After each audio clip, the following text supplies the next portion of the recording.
신앙의 최종 목적은 기쁨입니다. 두 번째 시간입니다. 우리 지난주에 우리 첫 번째 우리 함께 나눴고요. 성벽 공사를 완성하고 모든 백성들이 수문학 광장에 모였습니다. 에스라는 이렇게 모인 백성들에게 하나님의 율법책을 읽어주고, 그리고 레위인과 지도자들은 백성들에게 이 율법의 말씀이 무슨 뜻인지를 설명을 해줍니다. 그때 백성들은 말씀을 깨닫고는 모두가 울면서 회개의 역사가 일어나죠. 그런데 에스라와 느헤미야가 이렇게 울면서 회개하는 사람들을 보고 이날은 거룩한 날이니 이제는 우는 것을 그치고 기뻐하고 즐거워하라, 그렇게 말합니다. 오늘 본문에 보면은 지도자청에 있는 사람들은 그 다음 날 또다시 에스라에게 따로 가르침을 받습니다. 그런데 여러분 13절에 보면 이렇게 되어 있습니다. 이튿날에 모든 백성을 대표하는 각 가문의 어른들이, 지도자들이죠, 제사장들과 레위 사람들과 함께 율법의 말씀을 밝히 알고자 하여 학자 에스라에게로 갔다. 이게 여러분, 이게 에스라가 야, 또 필요하다, 모여라, 지도자들은 또 하루 돼야 되겠다고 오세요, 이게 아니고요, 이들이 자발적으로 이 첫날 하나님 말씀을 듣고 깨닫고 회개하고 이게 보니까 너무 필요하거든요. 그리고 하나님 말씀을 좀 더 알아야 되겠다 해서, 소위 말해서 성경 공부를 좀 더 해야 되겠다 해서 자발적으로 이들이 야, 우리 에스라에게 가서 좀 더 배우자, 그래가지고 모였던 거예요. 그러면서 백성들보다 율법을 좀 더 배우게 되죠. 그리고 배웠던 내용 중에 그게 오늘 14절에 보면은 보세요. 그들은 이스라엘 자손은 일곱째 달 축제에는 초막에서 지내도록 하라는 주님께서 모세를 시켜서 명하신 말씀이 율법에 기록되어 있는 것을 발견하였다. 율법을 이렇게 쭉 이렇게 들으면서 배우면서 이게 이들이 딱 발견한 게 뭐냐니까 초막에서 지내라. 소위 초막에서 지내는 이 초막절이죠. 야, 이걸 우리가 하지 않았구나. 이게 보니까 말씀이 있는데 그동안 이들이 초막절을 지키지 않았거든요. 오늘 우리가 기억성경을 읽으면서 보니까 여호수아 이후부터 이때까지 광야 생활을 거치면서 이들이 초막을 짓고 하는 이런 것들이 안 된 거예요. 그래서 이제 이들이 그 초막을 이제 짓고 초막절을 지키려고 하죠. 16절입니다. 16절. 자, 16절 시작. 그래서 백성은 나가서 나무가지를 꺾어다가 지붕이와 마당과 하나님의 성전들과 수문 앞 광장과 에브라임 문 앞 광장에 초막을 세웠다. 자, 여기 보세요. 여기 보니까 자기 집에도 마당에도 그리고 도로, 하나님의 성전들, 수문 앞 광장, 에브라임 문 앞 광장, 뭐 이렇게 막 광장에도 다 초막을 세우는 거예요. 초막이 왜 초막이냐면 쉽게 생각하면 지금의 천막과 생각하면 됩니다. 천막. 그런데 이제 초막이니까 이게 풀이나 나무까지 이걸로 지붕을 쌓고 그렇게 하면서 간단한 거처를 할 수 있는 것을 지은 거예요. 그래서 초막이라는 거예요. 이게 이제 광야에서 떠돌이 생활하면서 당시에 이렇게 이들이 우리 개념에서는 천막이죠. 천막인데 이게 지금은 우리는 천막을 보통 이게 천인이 이런 것들로 하지만, 근데 이제 이들은 그 당시에는 그런 게 없으니까 나무까지 이런 풀잎 이런 것들을 막 쌓아가지고 그렇게 초막을 지어가지고 거기서 지내다가 또 이동하고 또 거기서 거처를 정하고 또 이동하고 이렇게 했거든요. 그러니까 그 광야 생활을 기억하면서 하나님께서 우리를 그렇게 인도해 주셨다. 우리가 이렇게 초막 생활을 해가면서 우리는 이렇게 지냈는데 그런 중에도 하나님께서 우리를 도와주셨다. 이걸 이제 기념하는 것이죠. 그래서 초막절을 지내는 거예요. 그 모든 사람들이 이렇게 이제 막 지금 그걸 기념하면서 초막을 지어서 이렇게 막 여기저기 막 같이 이렇게 지내보니까 이게 거의 축제인 거예요. 축제. 너무 신나고 재미있고 너무 즐겁고 그렇게 한 걸 그들이 느끼는 거예요. 그래서 17절에 보니까, 자, 17절 한 번 더 시작. 사로잡혀 갔다가 돌아온 모든 사람이 소막을 세우고 거기에 머물렀다. 눈의 아들 여호수아 때로부터 그날까지 이렇게 축제를 즐긴 일이 없었으므로 이스라엘 자손은 크게 즐거워하였다. 이제 세 번째 계에서는 이걸 두고 축제를 하죠. 축제를 즐긴 일이 없었다. 축제라면 아주 기쁘고 즐거운 거 아니에요. 그러게 막 이들이 막 이렇게 이걸 즐긴 일이 없었다는 거죠. 그래서 이스라엘 자손은 크게 즐거워하였다. 하나님의 계명에 이렇게 딱 순종을 해보니까 신나고 즐겁고 재미가 있거든요. 이들이 사실 경험이 그거예요. 초막절이라서가 아니고 하나님의 말씀을 따라서 이렇게 계명을 순종해서 해보니 참 신나고 즐겁고 재미있는 거예요. 여러분, 신앙생활은요 재미있는 것이고 재미있게 해야 됩니다. 신앙생활을 우중충하게 하는 거 아니에요. 제가 지난주에도 그런 말씀 드렸지만 신앙생활 그러고 진짜 신앙생활을 참 여러분 쑥 들어가서 해보면 재밌습니다. 제가 저도 재밌다는 표현을 잘 많이 쓰는데 재밌습니다. 참 즐겁습니다. 신납니다, 여러분. 그럼 이렇게 우리가 주일날 우리가 지금 성일은 우리의 지금 성일은 뭐예요? 거룩한 날은 주일이거든요. 여러분 주일날 와서 이렇게 예배드리고 같이 이렇게 또 같이 식사하고 같이 또 교제도 나누고 그렇게 여기 얼마나 신나고 즐겁고 재밌는 일입니까? 그죠? 우리 앞에 우리 계시는 우리 정판수 어른이 저한테 이번 주에 지난주에 저희 집에서 이제 제가 모시고 같이 식사도 하고 조금 시간이 조금만 늦어지면 할 수 있다면 이제 목장에 가면 되는데 시간이 지금 그리 안 돼서 제가 이거 참 우리 집에서라도 그렇게 미니 목장이라도 해야 되겠다 싶어서 그래 이제 가족들 했는데 그날도 계속 저한테 그 말 했는데 그날도 그저께도 목사님 참 세상에 이런 세상이 다 있네요. 바깥 세상에 살다 보니까 이런 줄 몰랐는데 교회에 와 보니까 와 지금 이런 세상도 다 있네요. 바깥에서는 술을 먹어야 즐거운데 아니 술도 안 먹는 사람들이 이렇게 즐겁고 기쁘게 지내고 이렇게 행복하게 보이는 것, 이런 세상이 다 있네요. 그렇게 이야기하는 거예요. 근데 여러분 우리는 안에 있어 보니까 잘 모르죠. 우리 안에 있으니까 잘 모르잖아요. 늘 그랬고 그러니까. 근데 여러분 실제로 그렇습니다. 그러니까 이게 하나님의 계명에 순종해 보니까 참 신나고 즐겁고 재미있는 거예요. 여러분 말씀 따라 살아보면 재밌어요. 신나요. 근데 여러분 하나님께서 우리에게 왜 계명을 주셨냐면 결국은요 기쁘고 즐겁게 살라고 그런 거예요. 그래서 계명을 주시는 거예요. 막 계명 따라 살고 하면 너무 힘들고 부담되고 부담 주기 위해서 아니에요. 그게 때로는 부담으로 다가올 수도 있어요. 그럼에도 불구하고 그걸 통해서 우리에게는 주어지는 것이 기쁨이다. 실제로 말씀 따라 순종해 보면요 신나고 즐겁고 재미가 있는 거예요. 그래서 우리가 그런 기쁨을 맛보기 위해서는 순종이 따라야 됩니다. 순종해야 되는 거예요. 그냥 막 뻗대고 막 그냥 내 식으로 하겠다. 그러면 기쁨이 없어요. 말씀 따라 그냥 말씀 깨달았으면 그대로 순종해보고 해보는 거예요. 많은 사람들이 이런 계명을 부담으로 느끼는데요. 비신자는 또 말할 것 없고 심지어는 신자들조차도 계명을 굉장히 부담으로 느낍니다. 예를 들면 이런 거예요. 몇 가지 해보면은 안식일을 지키라. 안식일 지키라. 이건 뭐예요? 취지가 뭐예요? 하나님의 의미 취지. 하나님께서 우리를 인간을 만드시고는요, 인간의 습성을 너무 잘 알거든요. 이 인간은 계속 안 쉬고 일만 하면 안 돼. 고장나. 이걸 안단 말이에요. 그래서 6일 동안에 열심히 일을 하는데 하루는 쉬어라. 일만 하면 안 돼. 내가 그 나머지도 내가 채워줄 테니까 그냥 하루 쉬고 그리고 예배해.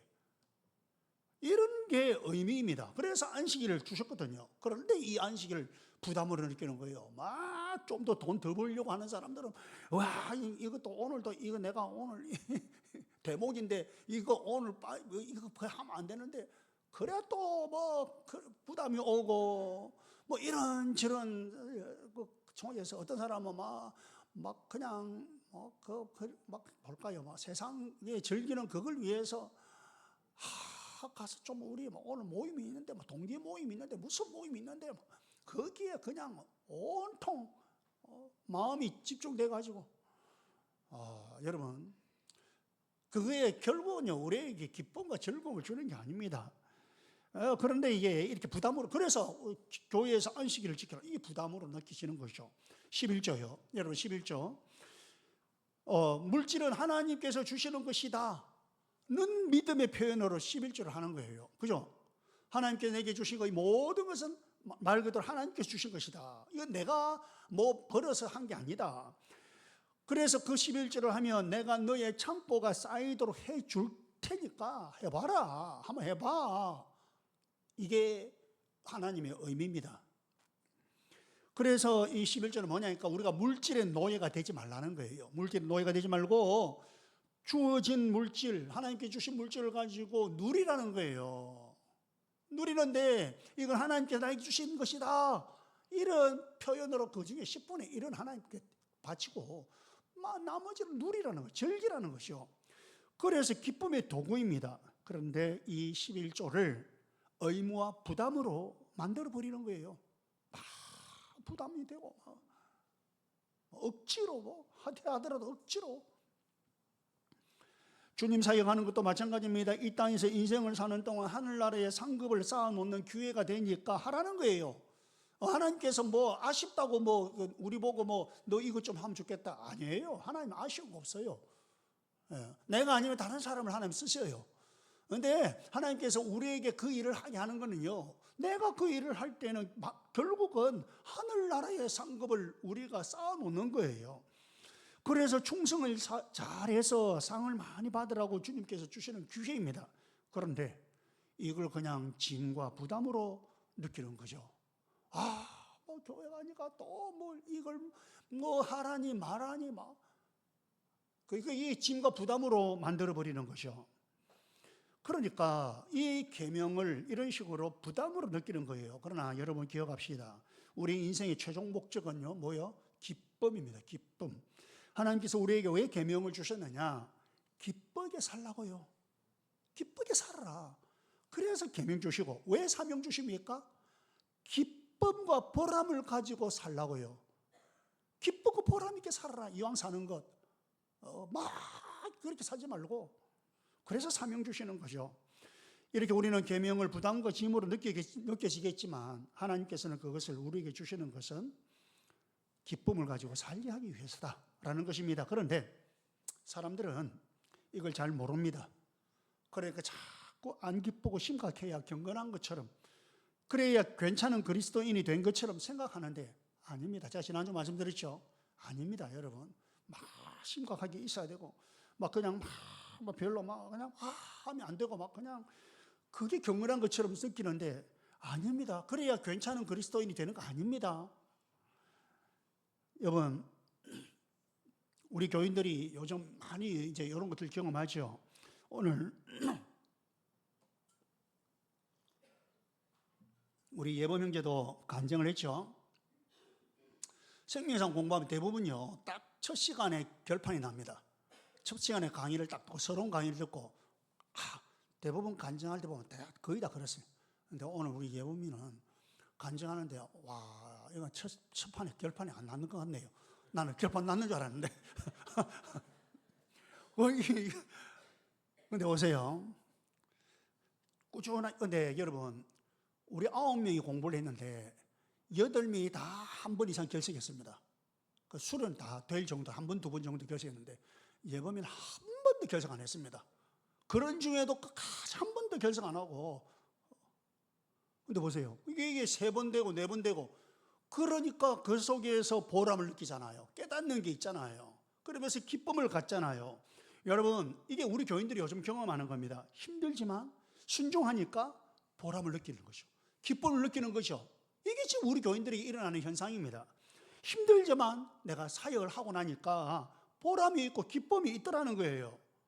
근데 여러분, 순종도 놓아버리고 사역도 놓아보세요. 편하긴 하겠죠. 편할 겁니다. 예, 편하긴 하겠죠. 그런데 평안은 없습니다. 기쁨은 없어요. 편하긴 한데, 편안은 있는데 평안은 없어요. 근데 여러분, 이런 기쁨이 최종 목적이라면 지나쳐야 할 관문이 있다는 거죠. 그게 바로 회개입니다. 회개라는 관문을 지나서 기쁨이라는 곳에 도달합니다. 신앙생활하면서 왜 기쁨이 없을까? 그건요, 회개라는 관문을 지나지 않아서 그렇다고 보면 틀림이 없습니다. 언제든지 기쁨이라는 목적지를 가기 위해서는 지나쳐야 할 관문은 회개입니다. 여러분들도 아마 이런 경험 있을 거예요. 예수님을 믿고 예수님 영접할 때에, 그리고 구원받고 할 때에 이전에는 내가 내 마음대로 살았구나, 이걸 깨닫죠. 이제 예수 영접 모험을 해보면은 처음과 다 하고 난 뒤에 그 소감을 물으면요, 다릅니다. 예수님을 영접하고 나면은 내가 이전에는 그렇게 살았구나, 내가 내 마음대로 살았구나, 그렇게 깨닫고 하나님 앞에 회개하고, 이제는 주님 모시고 내 주님 뜻대로 살겠습니다. 이제는 예수님을 나의 주인으로 모시고 주님께서 이끄신 대로 살겠습니다. 그러면서 예수님을 영접하잖아요. 그러고 나면 어떻게 합니까? 잔잔한 기쁨이 있는 거죠. 어떤 사람은 아주 큰 기쁨이 있고, 그렇지 않는 많은 사람들은 또 잔잔한 기쁨이 있어요. 소감을 물어보면 알아요. 소감 물어보면, 나중에 물어보면요, 이제 다시 묻잖아요. 오늘이라도 죽으면 어떻게 되겠습니까? 천국 가겠습니까? 천국 가시오. 천국 어떻게 갑니까? 제가 예수님을 영접했으니까요, 제가 하나님의 자녀가 되었으니까요. 딱 그 말을 하는 거예요. 그러면서 얼굴이 다릅니다. 여러분, 그 하기 전과 하고 난 뒤에 벌써 얼굴이 다릅니다, 여러분. 여유가 있어요. 나는 이제 죽어도 천국 간다. 여유가 있는. 그 전에 여유가 없죠. 뭔가 사로잡혀가지고, 내가 지금 죽으면 어떻게 하나, 이러고 싶으죠. 근데 그 다음에는 어떻게 해요? 내가 언제라도 죽으면 천국 가니까. 여러분, 용서해야 한다는 걸 알면서도 용서하지 못해서 고민하고 갈등하다가 어느 날 딱 결단하잖아요. 용서하지 못한 거 하나님 잘못했습니다, 내가 용서하겠습니다. 결심하고 난 다음에 맛보는 것은 기쁨입니다. 기쁨. 틀림없습니다, 여러분. 딱 그런 회개하고 그 다음에 따라오는 것은 기쁨입니다. 주님이 원하시는 사역이 있는데 자꾸 이걸 거부하고 거절하다가, 하나님, 제가 불순종했습니다, 용서해 주세요, 제가 순종하겠습니다, 그러면서 딱 헌신하고 난 다음에 맛보는 것이 기쁨입니다, 여러분. 이거는 경험한 분들은 다 그렇게 알 거예요. 그러니까 이런 기쁨이라는 목적지를 가기 위해서 거쳐야 하는 것은 바로 회개입니다, 여러분. 회개. 그래서 기쁨이 없으면 회개가 없어서 그런 것이 아닌가, 내가 회개를 하지 않아서 그런 게 아닌가, 나에게 문제가 있는데 내가 이걸 하나님께 회개하지 않은 게 아닌가, 이걸 좀 생각을 해봐야 됩니다, 여러분. 그러면 왜 회개를 하지 않을까, 왜 회개가 없을까라는 겁니다. 다른 게 아닙니다. 회개가 없는 것은요, 교만 때문에 그렇습니다. 교만. 그럼 교만이 뭐냐, 무슨 교만을 이야기하느냐, 이게 뭐냐면 자기는 착하고 바르게 산다고 여긴다는 거예요. 그게 교만입니다. 그렇게 교만하니까 회개할 게 뭐 있습니까? 자기가 착하고 바르게 사는데 뭐가 잘못된 게 없잖아요. 그런데 뭘 회개할 게 있냐 말이죠. 결국 교만이 뭔가 하면 다른 말로 하면 자기가 잘났다고 착각하는 거예요. 나는 잘났다는 거예요. 그래서 여러분, 어떻게 되냐면 다른 사람의 잘못은 보입니다. 다른 사람 보니까 이것도 잘못하고 저것도 잘못하고, 이 사람 저것 잘못하고 다 보이는데 자기 잘못은 안 보이는 거예요. 그리고 내가 다른 사람에게 은혜를 베푼 것, 이건요, 조그만 것까지 다 기억합니다. 큰 거라면 이건 두말할 것도 없고, 아주 작은 것까지 내가 은혜 베푸는 건 다 기억합니다. 그런데 다른 사람에게 받은 은혜는 하나도 기억이 안 나요. 또 자기는 항상 바르게 삽니다. 그런데 다른 사람들은 엉망으로 산다고 여깁니다. 나는 바르게 사는데 다른 사람들은 엉망으로 산다고 여기는 거죠. 그리고 나는 남에게 은혜만 베푸는데 왜 이렇게 맨날 배신을 당하느냐, 늘 배신당한다고 생각하는 거예요. 이렇게 생각이 되니 어떻게 거기에 회개를 하는 게 있겠습니까? 그죠? 내가 잘났는데 뭘 회개할 게 있나 말이죠. 그래서 성경 요한일서 1장 8절에서 자신 있게 말하기를, 보세요. 요한일서 1장 8절 시작. 우리가 죄가 없다고 말하면 우리는 자기를 속이는 것이요 진리가 우리 속에 없는 것입니다. 우리가 죄가 없다고 말하면, 그러니까 나는 회개할 거 없다, 이게 뭐예요? 나는 죄가 없다, 그 말이 아닙니까? 자기가 죄가 없다고 말하며 회개할 게 없다고 생각하면 우리는 자기를 속이는 것이고 진리가 우리 속에 없다. 속인다는 것은 뭐래요? 사실이 아닌 것을 사실인 것처럼 믿게 하는 게 그게 속이는 거 아닙니까? 그런데 자기가 자기를 속일 수 있다는, 이거 다른 사람이 아니고 자기가 자기를 속일 수 있다는 거예요.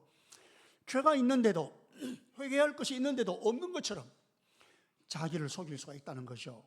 그러면 진리가 우리 속에 없는 것이다. 진리가 우리 속에 없다. 자, 그렇다면 우리는 어떻게 회개해야 할까요? 회개하는 것은요, 결국 자기 속을 들여다봐야 돼요. 자기가 자기를 들여다볼 수 있어야 돼요. 그러려면 어떻게 합니까? 진리 앞으로 가야 됩니다. 진리 앞으로.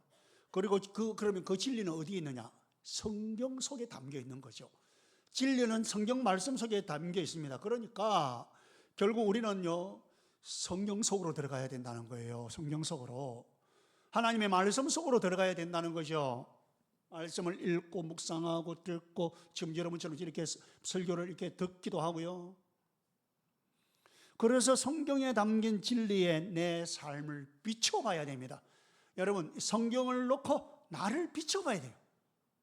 오늘의 말씀을 놓고 나를 비춰봐요. 그래서 여러분, 자꾸 제가 강조하는 게 자꾸 적용을 강조하잖아요. 저는 이제는 적용이 이끄는 설교를 하는 거예요. 적용 없는 설교 안 합니다. 적용을 할 수 있는 설교를 하는 거예요. 그리고 적용하라고 설교하는 거예요. 어쨌든 여러분, 말씀을 통해서 자기를 비춰봐야 되는 거예요. 어떤 분은 성경을 몇 번씩 봤다고 하는데 전혀 회개의 마음이 안 생기고 안 하는 분들이 있습니다. 그런 분들이 가끔 있어요. 뭐 다 그렇고 많이 있는 사람이 그렇다는 건 아니고, 이유가 뭘까요? 아까도 말씀드린 것처럼 다른 사람의 잘못은 보이는데 내 잘못이 안 보이는 거예요. 내가 은혜 베푼 것은 기억나는데 다른 사람이 은혜를 베푼 것은 기억이 안 나는 거예요. 이거 왜 그러냐니까 색안경이 있다는 거예요. 나에게 색안경이 딱 있어서 그 색안경을 가지고 성경을 보니까 나의 진짜의 모습이 안 보이는 거예요. 나의 이 투명한 모습이 안 보이는 거예요. 그러면 어떻게 해야 되느냐? 우리가 성경을 깨닫고 나 자신을 보게 되는 데는 뭐가 필요하느냐면, 그래서 성령님의 조명이 필요하다는 거예요. 성령의 조명. 많이 들어보셨죠? 조명이 뭐예요? 조명. 이게 조명이잖아요. 조명. 뭐예요? 밝히 비추는 게 조명입니다. 성령께서 우리 자신을 밝히 비춰줘서 우리가 내 자신을 볼 수 있게 만드는 거예요. 그래서 성경을 읽고 묵상하고 듣고 할 때에 그냥 여러분 읽거나 듣거나 그냥 하지 말고 성령님에게 도움을 요청하세요. 어떤 도움?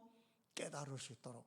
그래서 여러분은 오늘 같이 이렇게 예배 오면 딱 앉으면 여러분이 기도할 때에 무슨 기도를 하느냐면, 하나님 오늘도 제가 깨닫게 해주세요. 오늘 설교를 통하여서 제가 깨닫게 해주세요. 이 기도를 해야 됩니다. 여러분, 혹 아직 우리 중에는 VIP도 계시고 하니까 혹 아직 성령님이나 하나님을 믿지, 아직은 내가 믿지 않는다, 이런 분이 있다면 여러분 이런 식으로 짧게라도 한번 기도해 보세요. 성령님, 정말 성령님이 계신다면 제가 진리를 보게 해주세요.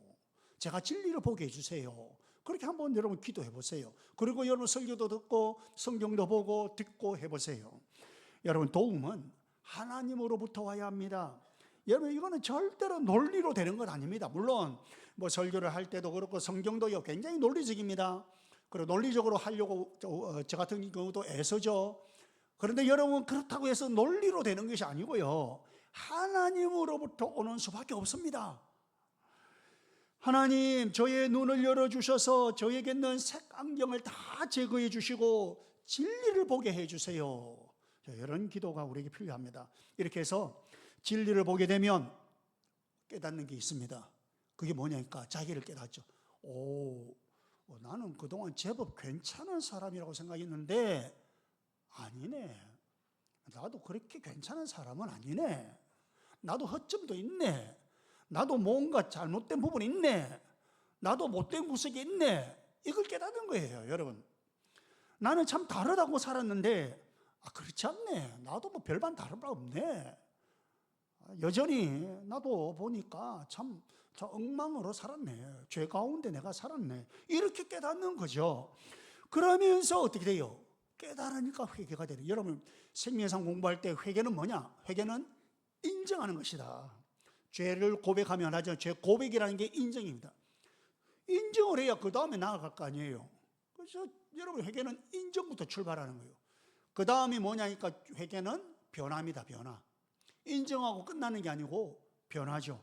인정과 변화, 이게 회개입니다. 그런데 여러분, 이 회개는 한 번으로 끝나는 것이 아닙니다. 자, 이거 오해하면 안 됩니다. 동일한 것을 두고 반복해서 계속해서 오늘 아침에도 하고 1시간 뒤에 또 해야 되고 또 오해해야 되고, 그거 말하는 거 아닙니다. 그거는 회개는, 진정한 회개는 한 번으로 끝납니다. 그런데 동일한 걸 두고 말하는 게 아니고 우리가 회개할 게 딱 하나만 있는 게 아니다 이 말이죠. 그죠?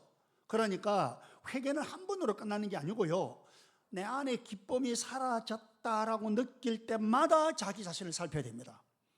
그래서 진리 가운데서 하나님 말씀 가운데 자기를 비춰봐야 되고, 그래서 여러분 내가 이 부분이 내가 잘못됐구나, 그러면 회개하는 거예요.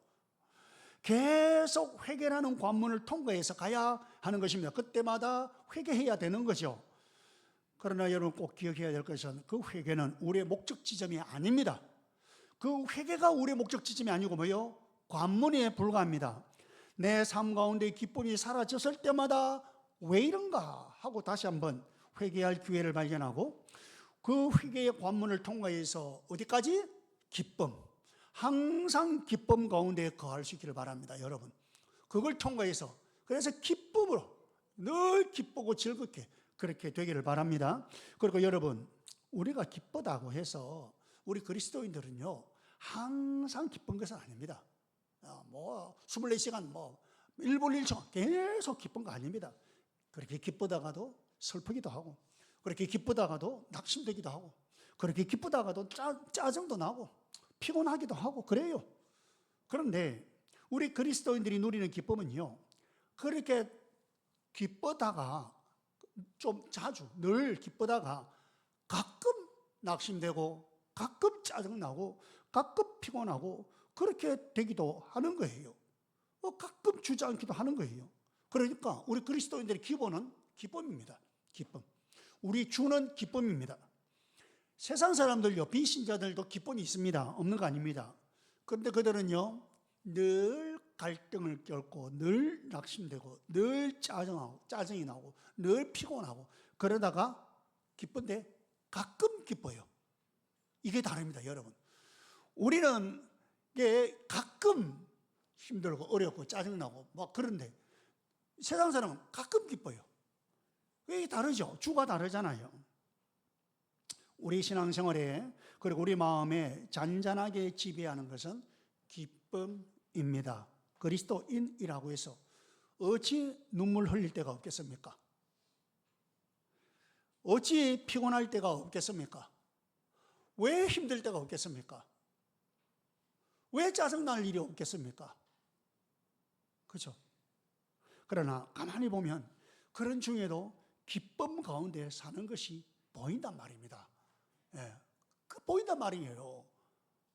그리고 여러분, 그래서 아까 제가 말씀드렸잖아요. 저도 보여요. 어떨 때는 이분이 조금 짜증이 났네. 이분이 조금 뭔가 지금 마음에 좀 뭔가 부담감을 가지고 뭔가 있네. 근데 여러분, 그게 계속하는 거 아니에요. 그러다가 잠시 있다 또 기쁨을 회복하고 또 즐거움을 회복하고, 그게 여러분, 이게 우리 안에서 있는 많은 부분입니다. 여러분, 우리 성도들이 지금 그런 가운데 있는 거죠. 혹시 여러분 가운데에 나는 어떤 상태가, 지금도 여러분 내가 지금 별로 기쁘고 그렇지 않다, 그럼 자기를 살펴보고 회개 과정을 통해서 기쁨을 회복하시고. 그런데 여러분, 우리 그리스도인들은 제가 말씀드렸잖아요, 이게 기쁨이라는 게 우리 안에 주입니다. 가끔 그런 일이 있다고 실망하지 마세요. 여러분, 나는 왜 이럴까? 나는 왜 이런 존재가?